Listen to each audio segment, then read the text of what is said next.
Hey there, welcome back to the channel. Today we're going to be talking about 10 things you didn't know about Judge Judy. But before we go on to that, if you end up liking this video, please like and subscribe, it helps us out a ton. And without any further ado, let's get on to the countdown. Number 1, she's actually a retired judge. In New York's family court, and be a witness to the ways in which law and disorder works, or doesn't. Stay long enough, you'll see it all. Don't worry, Judy Scheindlin, aka Judge Judy, is not just some actress hired for entertainment purposes while the real judges do the actual work behind the scenes. Nope, she's the bona fide real deal. She earned her juris doctor degree and passed the New York State Bar in 1965 when she was just 23 years old. She subsequently worked as a lawyer before Mayor Ed Koch appointed her as a judge in the criminal court. By 1986, she was promoted to supervising judge and worked specifically in Manhattan's family court.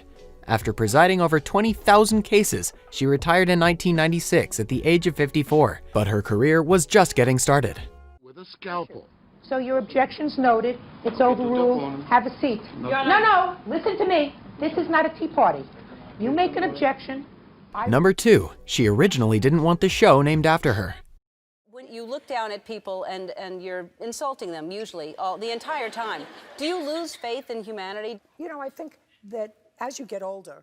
Judge Judy is now a household name, a cornerstone of dramatic courtroom television, no-nonsense slapdowns, and funny YouTube compilations. Hot Bench doesn't quite have the same ring to it, but that is almost what we got. According to Merriam-Webster, a hot bench is a judge that actively questions lawyers presenting appellate arguments. However, the producers advised against the name, as it would confuse viewers who are not familiar with legal terms. They wanted something punchy and attention-grabbing. Judy then brainstormed the rather corny Judy Justice before settling on the now iconic Judge Judy. We think she made the right decision, don't you? The world around you, and when people fight over minutiae and ruin their lives, you know, a period of their lives fighting over... Number 3, her show revitalized reality courtroom television. And help yourself. Plus, we'll talk politics, gun control, and much more. You have to take a test to give a pedicure, but you can go and buy a leaf. Reality courtroom television was quite popular throughout the 80s, thanks primarily to the People's Court, but interest was beginning to wane by the late 90s. Both the People's Court and the Divorce Court, which had been sporadically airing since 1957, came to an end in 1993. Jones and Jury, a replacement of sorts for the People's Court, ended after just one season in 1995. Things looked dour for the reality courtroom drama. Enter Judge Judy, which premiered in September of 1996 and became a quick success. The People's Court returned the following year, Divorce Court was brought back in 1999, and a host of imitators including Judge Mathis and Judge Joe Brown soon followed. Weapon, including an assault rifle, with nothing more than your driver's license. Judge Judy is next on Larry King Now. Number 4, she was honored with the Scheindlin Forum.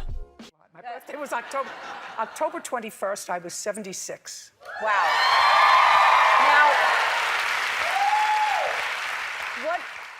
Judge Judith Scheindlin has had a profound impact on civil discourse. Her work and legacy were honored by the USC Annenberg School for Communication and Journalism, who built the Scheindlin Forum in their Wallace Annenberg Hall. The forum also honors Judge Judy's husband, Judge Jerry Scheindlin. The forum is meant to promote intelligent civil discourse and also serves as the host of the USC Annenberg debate series. It's a great way to honor Judge Judy's career and legacy, and it's a fantastic space for young adults to learn the value in complex but civil, principled, and morally ethical discourse. I feel young, except when I look in a full-length mirror. Yeah, well, sure. Yeah. Then it all comes back because, you know. Number 5, she is always briefed on the case. In one form or another for 50 years, lawyering and judging and in one venue or another. So do I think I have it figured out? Judge Judy may air on television for our entertainment, but the cases and rulings are 100% genuine. Even before she enters the studio, Judge Judy has a firm grasp on the contents and relevant information of the case, as the producers send her the pertinent details of each case before she shows up on set. She reads the necessary information at home before traveling to Los Angeles to film each episode, and it may surprise you to hear that while the cases are real, the audience is not.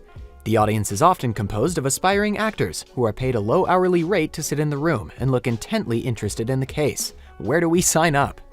That I ever did. They had it on cue cards. I said, what happens if the guy with the cue cards messes up? What happens if he puts one in front of... I couldn't do it.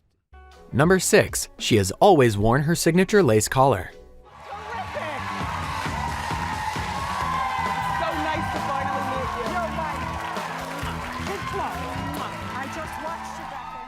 When you think of Judge Judy, what do you see in your mind? While her hair and stern expression are undoubtedly memorable, it's a particular item in her wardrobe that has become the most iconic. The lace collar has always been a part of Judy's wardrobe, dating all the way back to her time in family court. She bought her first lace collar in Greece while vacationing with her husband, and she decided to incorporate it into her professional wardrobe. She later admitted that she wore the cute collar to disarm and throw off litigants, as they would let their guard down after seeing such a sweet-looking judge. Needless to say, they would be hit with a major curveball once she began speaking. Were either nurses, school teachers, housewives, or nothing. That was it. I mean, those were your choices. Number 7. She proposed to her husband. You know, as a prosecutor and then as a judge in the family court. And then here, I enjoyed going to work every day. And it's... Judge Judy knows what she wants, and she's not afraid to go after it. And that's true in her personal life as well as her professional life. According to a profile in Du Jour, Judy met Jerry Scheindlin only 3 weeks after divorcing her first husband, Ronald Levy. They met at a bar and Judy literally walked up to him and put her finger in his face, asking, "And who's this?" Lovely, lovely story, isn't it? She later proposed to him and firmly told him to pick a date. And despite some initial hesitation on his part, he finally agreed, and they married in the late 70s. Despite a brief divorce in 1990, they have remained married ever since. She also has 5 children, 2 biological and 3 stepchildren through Jerry, and more than a dozen grandchildren. Behind the 8 ball, and sometimes I'll never be able to get myself out. You're very unafraid to speak your mind, so I'm wondering, what was it about your upbringing that made... Number 8. Judge Judy was the first highly rated court show to win an Emmy. Queen wand, whatever. I think you got magic in this scenario. In your queen wand, would you allow cameras into all courtrooms like yours? Oh, absolutely. I think... Judge Judy not only revitalized interest in reality courtroom TV, it also gave the genre a quality that had never been seen before. In 2013, it won the Emmy for Outstanding Legal/Courtroom Program, an award that was introduced in 2008. Prior to Judge Judy, the award had gone to Christina's Court, Judge Janine Piero, and Last Shot with Judge Gunn. However, none of those shows are highly rated or long-running. Judge Judy's win in 2013 made it the first highly rated and long-running reality courtroom show to win an Emmy. The People's Court won in 2014 and 2015, although Judge Judy reclaimed the crown in 2016 and 2017. In 2019, Judy was awarded the Lifetime Achievement Award for her contributions to television. Really? I don't like the cut of this person's jib. No. Let me tell you. I can tell when someone is lying. For instance, take fair-skinned women. Number 9. Bird was Judy's bailiff in family court. She has a ponytail now. Oh, really? Spending so much time myself and having other people spend so much time to make my hair look terrific. Everyone loves Bird, even though he doesn't really do a whole lot. He brings in the litigants, introduces Judy, and then just kind of stands there while occasionally laughing or sauntering over to get a piece of paper. Starting in 1986, Bird began working as a court officer in Manhattan's family court. It was here that he sporadically worked with Judge Judy, and the two quickly formed a harmonious relationship. However, Bird moved to California in 1990 to begin work as a U.S. Marshal. Upon learning that his old pal Judy was getting her own show, Bird sent her a congratulatory letter and offered his service. To his surprise, Judy accepted, and the two have been working together ever since.